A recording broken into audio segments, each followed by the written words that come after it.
ratusan orang lagi mainin permainan anak kecil ini.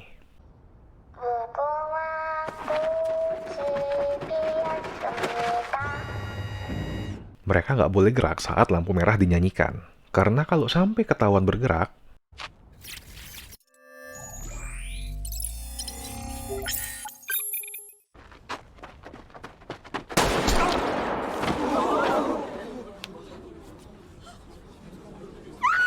nyawa yang jadi taruhannya. Yuk simak cerita selengkapnya.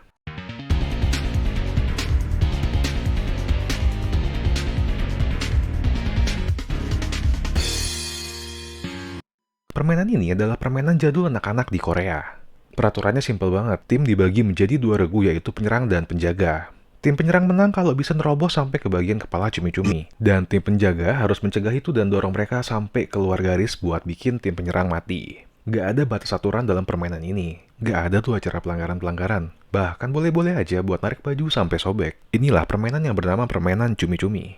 Pria menyedihkan ini bernama Gi-hun, seorang supir miskin penuh hutang yang masih suka minta uang ke ibunya yang udah tua. ATM ibunya pun gak luput buat dicolong sama anak kurang ajar ini. Dan dipakai buat jadi modal judi pacuan kuda. Awalnya dia kalah melulu. Tapi waktu dia bertaruh pakai tanggal ulang tahun anaknya yang kebetulan pas banget hari ini, dia menang judi dan bawa pulang uang senilai 55 juta rupiah. Waktu keluar gedung, dia dikejar sama debt collector buat nagih hutang. Saat kabur, dia nabrak seorang cewek dan akhirnya tetap ketangkep juga di toilet. Di sana dia bilang kalau dia punya duit buat cicil utang. Tapi ternyata dicopet dong sama cewek tadi. Gi-hun pun dihajar dan ginjalnya bakal diambil kalau masih nggak bisa bayar hutang sampai bulan depan.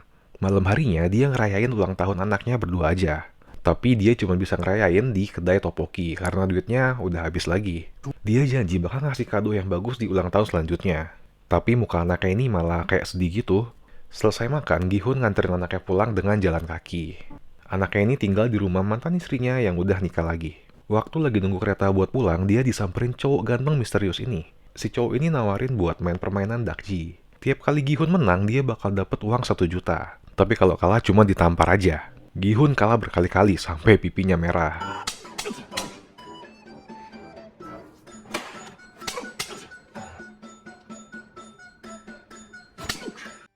Tapi akhirnya dia menang juga dan senang banget. Si cowok ganteng ini tahu semua tentang data diri Gi-hun. Dari riwayat kerja dia sampai hutang-hutang dia yang besar. Lalu dia juga nawarin Gi-hun buat ikut permainan lain dengan hadiah yang jauh lebih gede. Dan dia ngasih kartu nama sebelum pergi.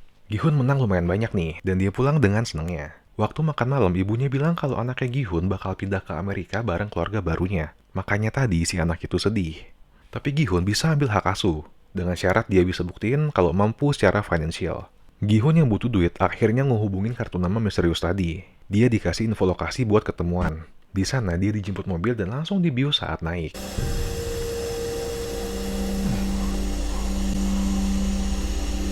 Bangun-bangun dia udah ada di sebuah ruangan gede dengan banyak orang dan ranjang. Abis ini bakal muncul nih beberapa tokoh penting. Tapi biar nggak pusing, gue bakal ngasih nama alias saja. Pertama, Gi-hun ketemu kakek tua yang menderita tumor otak, dan dia lagi sibuk ngitungin jumlah orang di sana.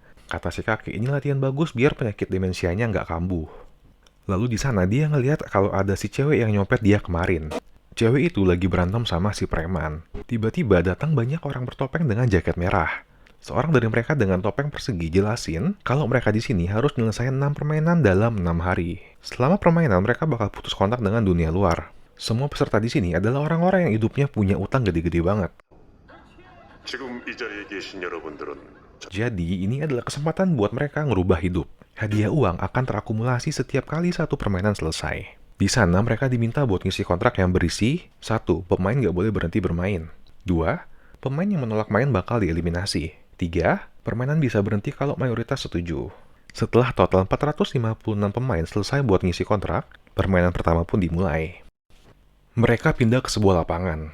Di sana, Gi-hun ketemu sama junior sekampungnya yang terkenal paling pintar di sana. Sebelum permainan dimulai, terlihat seorang yang nyebut dirinya frontman lagi nerima telepon dan ngelapor kalau persiapan permainan udah selesai. Pintu ditutup dan aturan dijelasin. Mereka bakal mainin permainan anak-anak dengan nama lampu merah, lampu hijau. Permainannya simple, mirip permainan rumah dari Jepang. Di sana ada robot raksasa yang membelakangi mereka. Kalau robot itu nyanyiin lampu hijau, mereka boleh bergerak maju. Tapi kalau nyanyi lampu merah, robot itu bakal balik badan dan mereka nggak boleh bergerak sedikit pun.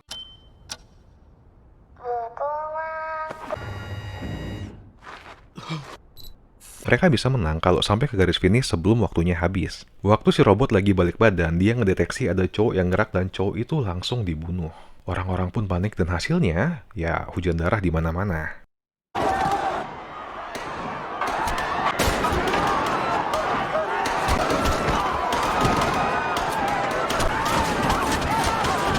Permainan dilanjutkan, tapi cuma si kakek ini yang gerak, dan dia kelihatan menikmati banget nih. Yang lain pun mulai ikutan maju. Di sana si pinter ngasih saran ke Gi-hun buat ngumpet di belakang badan orang selama lampu merah. Tempo lagunya makin cepet nih, dan pemain yang tersisa pun mulai gugur satu persatu. Beberapa pemain kayak si copet, si preman, si pinter, bahkan si kakek yang kesenangan ini berhasil sampai ke garis finish.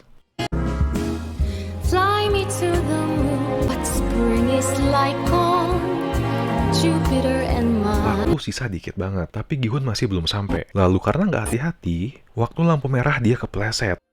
Tapi berhasil selamat karena ditahan sama cowok yang kita panggil aja Ali. Gi-hun dan Ali pun berhasil sampai di saat detik terakhir. Sisa yang nggak berhasil, semuanya mati.